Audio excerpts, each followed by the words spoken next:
is an actual expert, and is it ethical to claim you're one because you've had some success? Find out on this episode. Hey y'all, I'm Kendrick Shope, creator of Authentic Selling, the #1 sales process for your business, which allows you to get more customers, make more money, and have the freedom to live the life you want to live. For tactical, practical, proven, strategic sales solutions that work for your business, ring the bell and subscribe. So, expert. What is the definition of the word expert? Let's Google it and find out. Let's do a live Google, which might be a problem. Could be a problem. All right, the definition of the word expert. A person who has a comprehensive knowledge and this is what happens when you blind Google. Clearly I am not a spelling expert or a reading expert. Let's try again. What is an expert? A person who has a comprehensive knowledge or authoritative knowledge of a skill in a particular area. A financial expert is an example. An expert in child development. That is the noun definition. Noun. I don't know why I said it like that. The adjective definition is having or involving authoritative knowledge. He had received expert academic advice. He is an expert at handling the media. Why are we having a grammar and apparently a reading lesson? Because I can't read on the word expert. Because the word expert usually, for most people, evokes some sort of emotion. I didn't realize this until I entered into this industry. And a really good friend of mine said, I don't like to call myself an expert. And I was like, but you are. She's like, it just triggers me. It was like a dress that didn't fit. And so I've been thinking about this for literally the past 10 or 11 years. Why did the word expert trigger her? And now I know. Well, maybe I don't know why it triggered her, but expert can be triggering, right? I mean, on one hand, it can feel like you are bragging on yourself. On the other hand, it also can be a word and is a word that is tossed around like hairspray in a 1980s reunion. That made no sense, but you know, the hairspray, like how we need some hairspray to get the claw. Did y'all have the claw?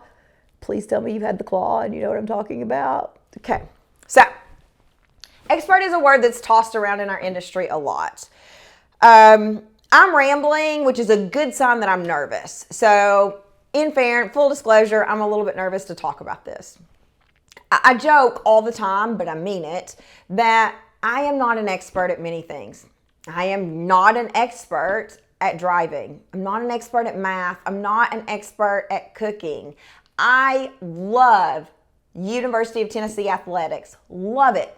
Not an expert. I'm an expert at loving my daughter, and I am a sales expert.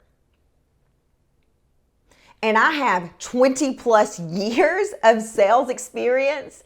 I graduated top in my class from 2 corporate sales school and was the #1 sales rep in the entire world for my product.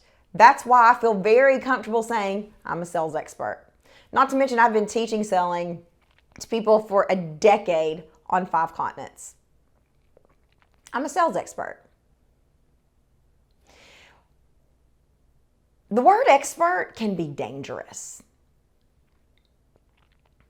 The word expert can be unethical. The word expert can leave people feeling just like a pile of mush. And I know that that's not what you want for your people, and it's not what I want for mine. But I remember when I was brand new to this industry, I wrote an email and I was using somebody's swipe file or something, and I said it was my very first coaching offer. So it was like $97 or $197. And in the autoresponder, I was like, you're joining an elite group of such and such. And I remember Jenny, she's saying to me, don't say that. Nobody's even taken this. Like, they're not joining an elite group. I was like, oh yeah, you're right. But everybody's always talking about their elite group or, you know, all their knowledge or how all their customers are making money and on the cover of Oprah and yada, yada, yada, yada. Well, In reality, that's not what happens in our industry. In reality, tossing the word expert around can cause some serious damage. I read a book one time called by Brendon Burchard talking about become the expert. You can run this online business. I think it was called Millionaire Messenger. But you become an expert in something, a literal expert. And I agree with what Brendon said in that book, but I think people took it so out of context. So let me tell you what an expert is not. An expert is not someone who has had success trying one way in their business and being arrogant enough to think that that one way works for everyone. An expert is not someone who's going to gaslight you when their one way doesn't work. When they're going to say, oh, well, you didn't do it right. Or there's not a problem with my way because it worked for me. That's not an expert. And I'm not just talking about teaching sales or marketing or business development. Let's talk about weight loss for a minute. A multi-billion-dollar industry. We got people jumping up and down with literal jazz hands saying, you can lose 500 pounds doing this thing I did. And the next thing you know, it's a diet craze. Okay? We're smart enough to know better. Bodies are different. Metabolism is different. Body chemistry is different. Just because it worked for person A to lose 500 pounds doesn't mean it works for you. A real expert is someone who knows that the body works in different ways, who understands metabolism, who understands that if A, B, and C don't work, you actually might have to study a little bit. I got no problem using the word expert because I have spent so much time becoming an expert.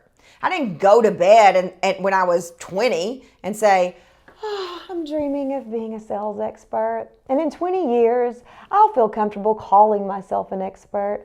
Of course not. That's just what my life experience made me.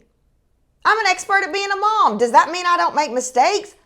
No. I make mistakes every day. Doesn't mean I'm the best mom in the world, but I freaking love my kid. I will fight for my kid. But I make mistakes every day. So there is this line of being an expert that gets really sort of icky, slizzy, slimy, gross, crusty, musty, rusty, dusty when you're such an expert that you can do no wrong. When you're such an expert that you don't need to learn anymore. When you're such an expert that if the system isn't working, there must be something wrong with the person using it. I want to be clear, there are times when authentic selling doesn't work. And there are times when authentic selling doesn't work because the person on the other end of the computer is making an error, but I'm the teacher.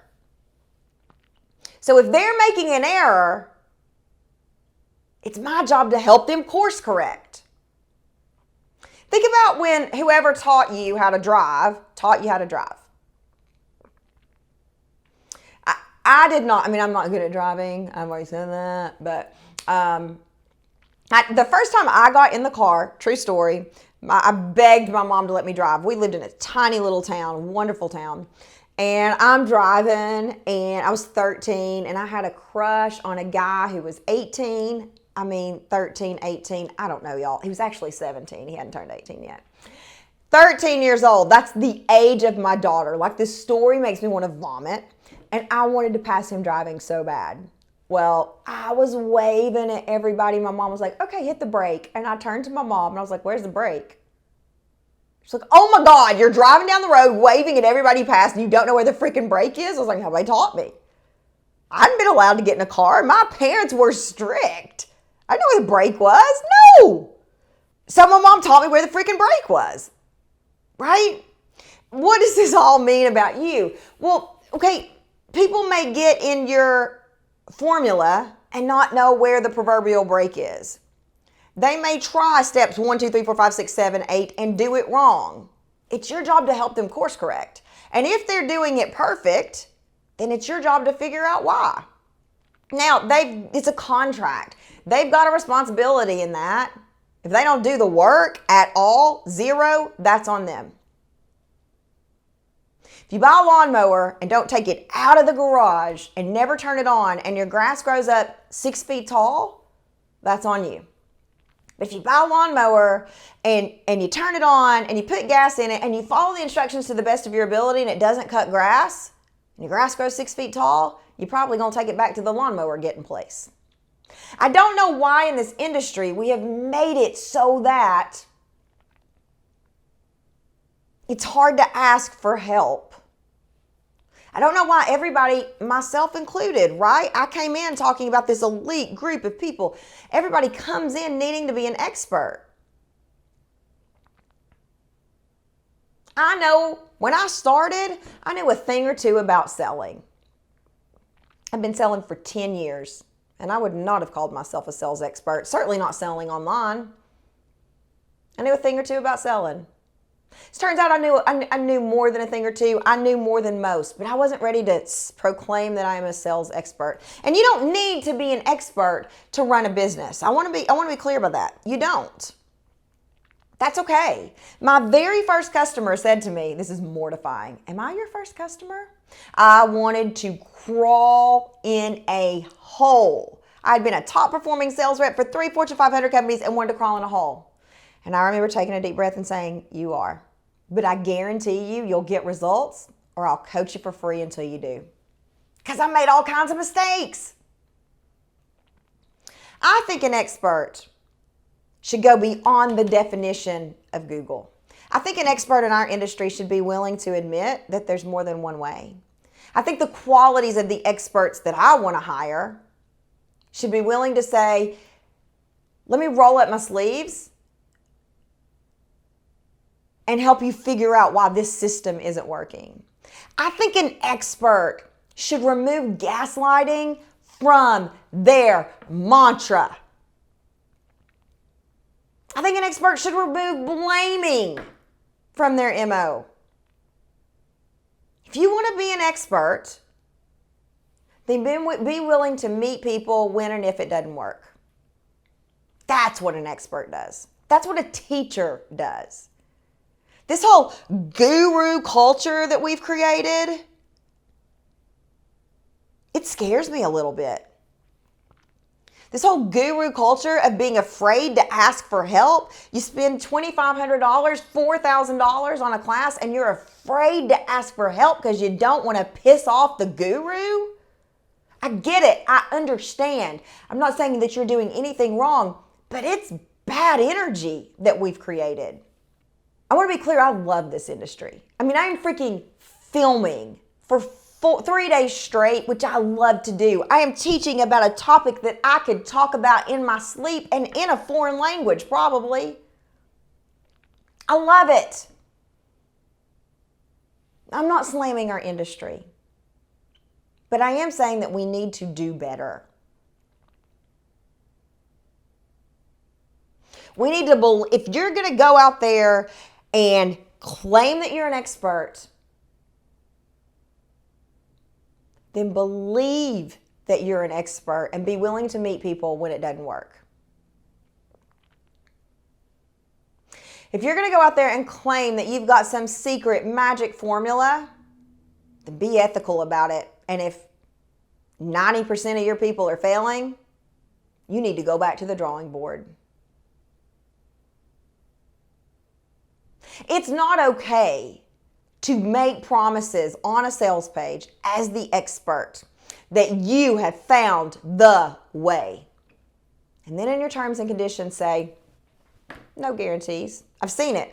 I guarantee you will make $1 million. I guarantee it will happen. And then in your terms and conditions, it's like, there are no promises. Just don't use the word guarantee. Be ethical. The guarantees we make inside of Authentic Selling University, and to be clear, I do so much wrong, and I am learning, and I have made so many mistakes, but the guarantees we make are you will know how. And if it doesn't work for you, email me. I'll meet you. I'll help you figure it out. Because selling is like math. 2 + 2 = 4. Selling is a process. Anybody can teach it. Got to know what you're doing, but anybody can teach it. I didn't come up with some revolutionary cure to cure cancer. I just made selling fun and accessible. And to be quite honest, anybody with a personality could take these tools that I created and sit here and do what I'm doing. Be ethical in your words, in your promises, even to the point of if you're going to say you're an expert, be the leader, be the expert. Know more than one way. Don't blame, don't gaslight. Show up for your people the way an expert would. That's the kind of person I want to give my money to. That's the kind of person that creates a business that helps as many people as dollar bills that it makes. And I will translate that for you. That's a lot. For more tactical, practical, strategic solutions that allow your business to make money, ring that bell. Ring that bell. Oh, yeah. I believe in you and I believe in your business. Bye, y'all.